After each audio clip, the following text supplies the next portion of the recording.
Hey, Reddit. I never thought I'd be here, but life has a way of throwing you into places you never expected. This is a story I never wanted to tell, but maybe it'll help someone avoid the same mistakes. Heather and I were married for 12 years. We had what I thought was a good life. Stable, predictable, even happy at times. Of course, no relationship is perfect, and I'd be lying if I said we didn't have our rough patches. But I never imagined what was coming. That night, I got home earlier than expected. I'd planned to surprise Heather, bring her favorite dessert, and maybe even have a quiet evening together. She'd been distant lately, and I wanted to make an effort. But as I stepped inside, I noticed something was off. The lights were dim, and a quiet murmur of voices came from the living room. At first, I thought she had company, maybe a friend over. But as I walked in, the scene that unfolded in front of me stopped me cold. Heather was sitting way too close to a man I didn't recognize. He was well-dressed, confident, and had the kind of presence that commanded attention. She laughed at something he said, the kind of laugh I hadn't heard in a long time. But it wasn't just that. It was the way she leaned in, the way his hand rested on the couch next to hers. They hadn't noticed me yet. I cleared my throat, and when Heather turned and saw me, her face drained of color. "Mike," she stammered, pushing away from him like she'd just realized what was happening. The man didn't flinch. Instead, he looked at me with a calm, almost amused expression, as if he had nothing to be ashamed of. I didn't yell. I didn't cause a scene. I just stood there, staring at my wife, the woman I thought I knew, realizing in that moment that the life I had built was gone. "I can explain," she started, her voice shaking, but I wasn't interested in explanations. I turned around and walked out the door. Heather followed me outside, grabbing my arm. "Mike, please, let's talk. It's not what it looks like." I pulled away. "It's exactly what it looks like." She started crying, saying she had been confused, that it was just one mistake, that she loved me. But in that moment, I felt nothing. No anger, no sadness, just emptiness. I didn't go back inside. I didn't argue. I just left. That was the night my marriage ended. But as I would soon find out, it wasn't the end of the story. Leaving that night felt surreal. One moment, I was a husband planning a quiet evening. In the next, I was a man walking away from the life I had built. I checked into a hotel and turned my phone off. I knew Heather would keep calling, trying to explain, but I didn't want to hear it. There was nothing she could say that would undo what I saw. The next morning, I forced myself to go to work like nothing had happened. I went through the motions, answering emails, sitting through meetings, but my mind was elsewhere. My coworkers noticed I was off, but no one pried. I was grateful for that. By the evening, I decided to check my phone. 53 missed calls. Heather had left voicemail after voicemail, alternating between apologizing, crying, and insisting it was all a misunderstanding. Then there was a message from a number I didn't recognize. I hesitated before playing it. "Mike," a woman's voice said. "I know you don't know me, but we need to talk. It's about Heather. Please call me back." I frowned. Who was this? What could she possibly have to say about Heather that I didn't already know? Curiosity got the better of me. I called the number. She picked up after one ring. "Mike, who is this?" I asked. "My name is Lisa," she said. "Heather's friend." Well, former friend. I didn't say anything, waiting for her to continue. "I was there the night you walked in," she said carefully, "and I know what she told you. But there's something she didn't tell you." I sat up straighter. "I don't care about details," I said flatly. "It doesn't change anything." Lisa hesitated. "I know. But Mike, this wasn't just a one-time mistake." A cold chill ran down my spine. "What do you mean?" Lisa sighed. "I mean Heather and Charles, yes, that's his name. Have been seeing each other for months." My grip tightened on the phone. I thought I had been numb before, but this was something else. "She told you it was nothing," Lisa continued, her voice almost gentle. "But the truth is, it was never nothing." I didn't know what to say. "I'm telling you because I know what kind of person Heather is," Lisa said. "She'll twist things. She'll try to make you feel guilty, like you overreacted. But you didn't, Mike. You deserve to know the truth." I swallowed the lump in my throat. "Why are you telling me this?" There was a pause. Because I used to be her friend, Lisa admitted. And I saw what she was doing, but I couldn't sit by and watch anymore. You deserved better. I exhaled slowly. Thanks for telling me. Take care of yourself, Mike, she said before hanging up. I stared at the phone, my mind racing. Months. It wasn't just some fleeting mistake. It was deliberate. A choice. And now, I had to figure out what to do next. I sat in my hotel room, staring at my phone long after Lisa hung up. My mind was a storm of emotions. Anger, betrayal, exhaustion. The idea that Heather had been lying for months, living a double life right under my nose, made my stomach churn. I thought about calling her, confronting her with what Lisa had told me. But what would be the point? She'd just deny it, spin another web of half-truths and excuses. Instead, I did something I hadn't done since walking out. I opened my email.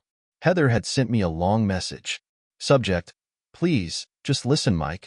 I know you don't want to talk to me, but please, I need you to hear me out. I messed up. I was selfish and stupid, and I hate myself for it. But what you saw, it wasn't what you think. Yes, I spent time with Charles. Yes, I was wrong. But you and I have been distant for so long, and I felt like I was invisible. He made me feel wanted again. It doesn't excuse what I did, but I need you to know I never wanted to hurt you. I love you, Mike, and I don't want to lose you. Please, can we just talk? Just one conversation. That's all I'm asking. Heather, I clenched my jaw, forcing myself to stay calm. She was trying to manipulate me, turning this around, making it about how she felt. I'd seen it 100 times before in other people's stories. Cheaters always had an excuse. And now, I was living one of those stories. Still, a part of me hesitated. 12 years together. 12 years of memories. Could I really just throw it all away? I closed my laptop. I needed to clear my head. I grabbed my jacket and walked out, letting the cool night air hit my face. The city buzzed around me. Cars passing, couples laughing, the distant hum of life continuing as if my world hadn't just collapsed. I didn't know where I was going, but my feet carried me forward, until I found myself standing in front of a familiar apartment building. Lisa's. I hesitated before knocking, wondering if this was a mistake. But she had been honest with me, and right now, honesty was the only thing I needed. The door opened after a moment. Lisa looked surprised but not unhappy to see me. Mike? She asked, stepping aside to let me in. I didn't think you'd call. I needed answers, I said. And I think you're the only one who's willing to give them. Lisa nodded slowly. Come in. I stepped inside, bracing myself for whatever truth she was about to tell me. Lisa's apartment was small but cozy. Soft yellow light illuminated the space, and the faint scent of coffee lingered in the air. She motioned for me to sit while she poured 2 cups. I wasn't sure if I wanted coffee or something stronger, but at this point, I'd take whatever steadied my nerves. I took a sip, then set the cup down, looking at her. Tell me everything. Lisa sighed, crossing her arms. I figured you'd come looking for answers. Heather's good at making things sound less serious than they actually are.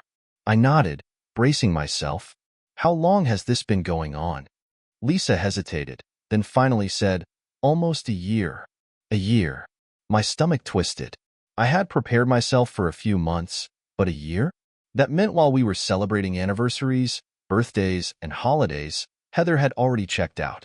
She told me it was just emotional at first, Lisa continued. That Charles was someone she could talk to when she felt like you weren't listening. I let out a bitter laugh. She never said anything was wrong. If she felt like I wasn't listening, why didn't she tell me? Lisa shrugged. Because that would have meant fixing things. And Charles made her feel important, special, the excitement of something new. I shook my head, gripping the edge of the table. How did you find out? Lisa hesitated again, then said, because I caught them. Months ago. I saw them together at a restaurant, sitting in a private booth. She looked guilty when she saw me, but Charles? He acted like it was nothing. I clenched my jaw. That sounded exactly like him. Arrogant, untouchable. I confronted her later, Lisa continued. Told her she was making a mistake, that she needed to end it. She promised she would, but she didn't. Of course, she didn't. I leaned back, staring at the ceiling, letting it all sink in. A year of betrayal, lies stacked on lies. And I had been the fool, living in ignorance. Lisa watched me carefully. Mike, I didn't tell you this to hurt you, but you deserve the truth. Heather's not the person you think she is. I exhaled slowly. I think I finally see that. We sat in silence for a moment before Lisa spoke again. What are you going to do? I thought about that. I had already walked away, already left the house, ignored her calls, and refused to give her the chance to manipulate me. But part of me still felt like I needed closure. I don't know, I admitted. Lisa frowned. Be careful. Heather isn't used to losing. If she feels like she's losing control, she might do something drastic. That thought sent a shiver down my spine. Heather had always been the type to get what she wanted, and when she didn't, she found ways to twist things in her favor. I won't fall for whatever she's planning, I said. Lisa gave me a knowing look. Just don't underestimate her. As I left Lisa's apartment that night, I realized something. I wasn't just dealing with a cheating wife. I was dealing with someone who had spent a year lying to my face, someone who had gotten comfortable with deception. And people like that, they didn't just let things go. I didn't go back to my hotel that night. Instead, I drove aimlessly through the city, my mind replaying everything Lisa had told me. A year. A whole year of deception, of Heather pretending to be my wife while living a separate life behind my back. And now, she wanted to talk? I wasn't sure what was worse, the betrayal itself, or the fact that she thought she could talk her way out of it. By the time I pulled up outside my office parking lot, the sun was beginning to rise. I had barely slept, but I couldn't just sit around waiting for Heather to call me again. I needed to take back control of my life. But as I got out of the car, my phone buzzed. A text from an unknown number. Unknown. Meet me at the coffee shop on 5th. 1 hour. It's important. I frowned. Who the hell was this? Heather? No, she would have just called. Lisa? Unlikely. I debated ignoring it, but curiosity got the best of me. I needed answers, and whoever this was clearly had something to say. 1 hour later, the coffee shop was half empty when I walked in. I scanned the room, looking for anyone who might be waiting for me. And then, at a table in the corner, I saw him. Charles. He sat there like he owned the place, dressed in a tailored suit, sipping an espresso like he hadn't just blown up my life. The audacity of this guy. I almost turned around and left, but then he looked up and smirked. Mike, he said, gesturing to the seat across from him. Glad you came. I sat down, my fists clenched under the table. What do you want? Charles took a slow sip of his coffee, as if he had all the time in the world. I figured you might have some questions. I laughed coldly. Questions? Like how long you've been sleeping with my wife, or how you can sit here and act like none of this matters. He shrugged. Heather made her choices, and so did you. I narrowed my eyes. What the hell does that mean? Charles leaned forward, setting his cup down. Heather and I are done. She's a mess without you. Crying, spiraling, doesn't know what to do with herself. He smirked. It's pathetic, really. I felt my stomach turn. As much as I hated what she had done, hearing him talk about her like that made my blood boil. What's your point? I asked. Charles tapped his fingers on the table. My point is, she's desperate to get you back. And desperate people do stupid things. I stiffened. What are you saying? He exhaled like he was already bored of the conversation. I'm saying if I were you, I'd watch my back. Heather's not the type to let go easily. I stared at him, trying to figure out if he was messing with me. But something about the way he said it, so casual, so certain, made me uneasy. Charles stood up, straightening his suit jacket. Anyway, I just thought you should know. He tossed a few bills on the table and smirked. Good luck, Mike. And just like that, he walked out. I sat there, my coffee untouched, my mind racing. Heather was spiraling, and Charles, of all people, was warning me? Something wasn't right. I pulled out my phone and stared at Heather's last email. Maybe I needed to hear her out, not to fix things, but to see what she was planning. Because if Charles was right, this wasn't over. It was just beginning. I sat in that coffee shop long after Charles left, staring at my untouched drink. Heather was spiraling? I wasn't sure if I believed him, But the way he said it, the certainty in his voice, unsettled me. For the past week, I had been ignoring Heather's calls, her emails, her attempts to reach out. Maybe I had assumed she would eventually move on, accept that our marriage was over. But what if Charles was right? What if she wasn't moving on? The thought made my stomach tighten. I pulled out my phone and, for the first time since walking out that night, I dialed her number. It barely rang before she picked up. Mike. Her voice was raw, desperate. Oh my God. I thought you were never going to call me back. I exhaled, already regretting this. We need to talk. In person. Yes, she said quickly. Please, just tell me when. Tonight, I said. 7 o'clock. The park near our old place. Neutral ground. I'll be there, she promised. I hung up before she could say anything else. Later that night the park was quiet, the sun just beginning to set. I stood near a bench, hands in my pockets, trying to prepare myself. Heather arrived a few minutes later. The moment she saw me, she rushed over, eyes already brimming with tears. She looked different, frazzled, anxious, like she hadn't slept in days. Mike, she breathed, reaching for my arm. I took a step back. Talk, I said, my voice firm. She swallowed hard, blinking rapidly. I know I messed up. I know I hurt you. But I need you to understand. I never wanted this. I never meant to destroy us. I stayed silent, letting her talk. She took a shaky breath. At first, it was harmless. Charles was just a distraction. Someone who made me feel alive when everything between us felt dull. But I swear, Mike, I never stopped loving you. I clenched my jaw. That's not love, Heather. Tears spilled down her cheeks. I know, she whispered. But after you left, I lost everything. Charles dropped me like I was nothing. And now, I don't know what to do. I studied her, trying to figure out if this was just another manipulation. But there was something different this time. She looked genuinely lost. Mike, she said, her voice barely above a whisper. I don't know how to be without you. I exhaled slowly. You should have thought about that before you betrayed me. She let out a soft sob. I'm so sorry. I shook my head. I didn't come here for an apology. I came to ask you one thing. Are you going to accept that this is over? Heather stared at me, her eyes wide, pleading. And then, just as I thought she would break down again, something in her expression changed. A flicker of something else. Her lips trembled, but instead of nodding, she whispered, Are you sure? I stiffened. What do you mean? Heather wiped her tears and took a slow breath. Because if you walk away, Mike, I don't think you'll like what happens next. A chill ran down my spine. Was that a threat? I took a step back, suddenly feeling like I was standing in front of a stranger. I just needed to know, she murmured. I'll see you around, Mike. And with that, she turned and walked away. I stood frozen, watching her disappear into the night. Something told me this wasn't over. Not even close. I left the park feeling more unsettled than I had in days.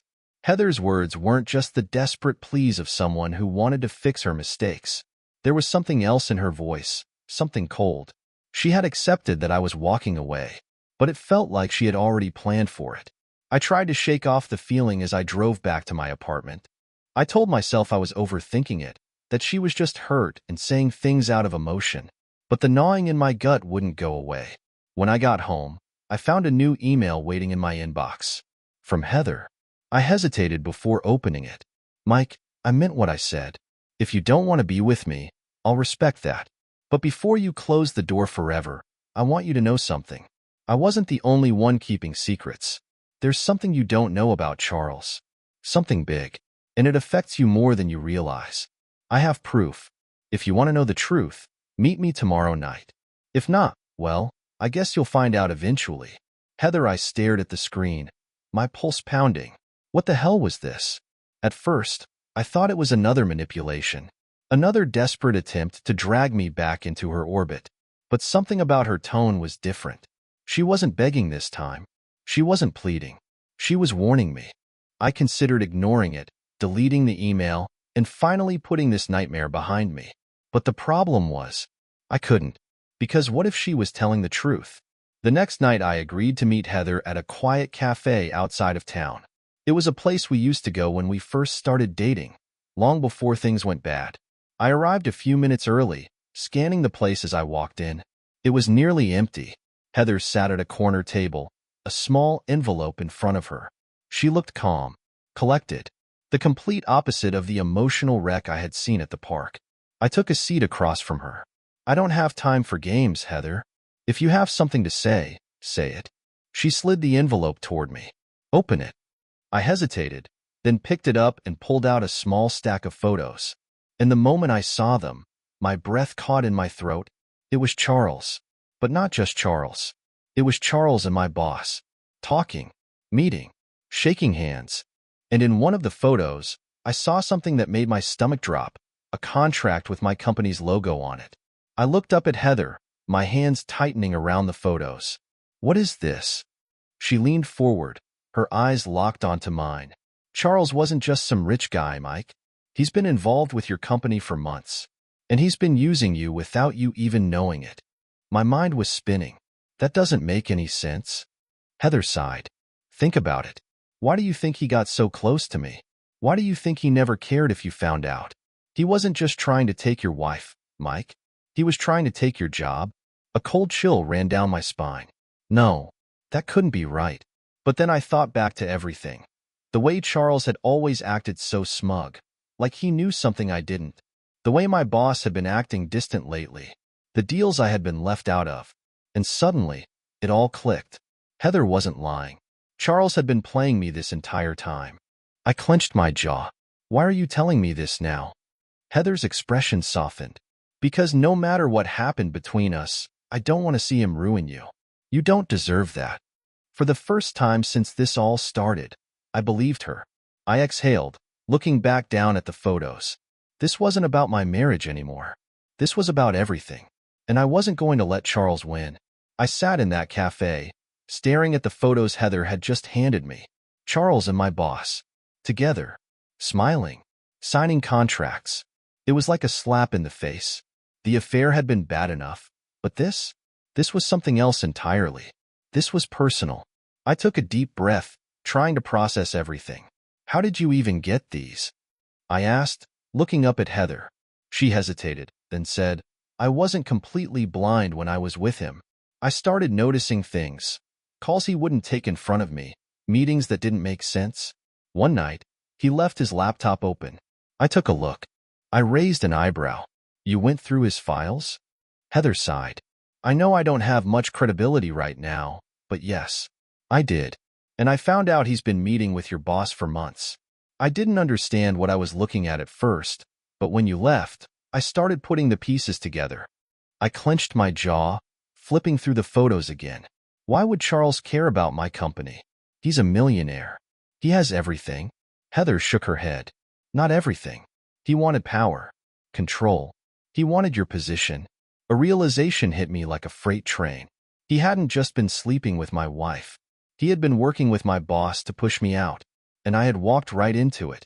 I exhaled slowly. "So what now?" Heather hesitated, then slid a USB drive across the table. "This has copies of everything I found. Emails, contracts, messages. If you want to stop him, this is your chance." I stared at the tiny drive. This one thing could take Charles down, could expose him, could end him. I looked back at Heather. "Why are you helping me?" Her eyes glistened. "Because I was stupid, Mike. I made the worst mistake of my life. And even though I don't deserve it, I want to make things right." For the first time, I actually believed her. I pocketed the USB and stood up. "I need to go." Heather nodded, wiping a tear from her cheek. "I understand." I turned to leave, then paused. I glanced back at her one last time. "I won't forgive you for what you did," I said honestly. "But I appreciate this." She gave me a weak smile. "That's more than I deserve." I left the cafe without looking back. The next day, I walked into my office, the USB drive in my pocket, my heart pounding. I went straight to HR, then to legal. Within an hour, my boss was being questioned. By the afternoon, Charles's name was everywhere. Turns out, he had been illegally funneling money through the company. He wasn't just trying to take my position, He was trying to cover up financial fraud. By the next morning, Charles's entire empire started crumbling. His friends abandoned him. Investors pulled out. The deals he had spent years building collapsed overnight. And me? I got offered my boss's position. Turns out, once people found out what Charles was doing, they realized I was the only one who had been honest all along. 1 month later, Heather reached out a few times after that. I didn't answer. Not because I hated her, but because that chapter of my life was over. I had a new start, a better job, a clear conscience. And Charles? Well, let's just say, I don't think he'll be bothering me again. I may have lost my marriage, but I won everything else.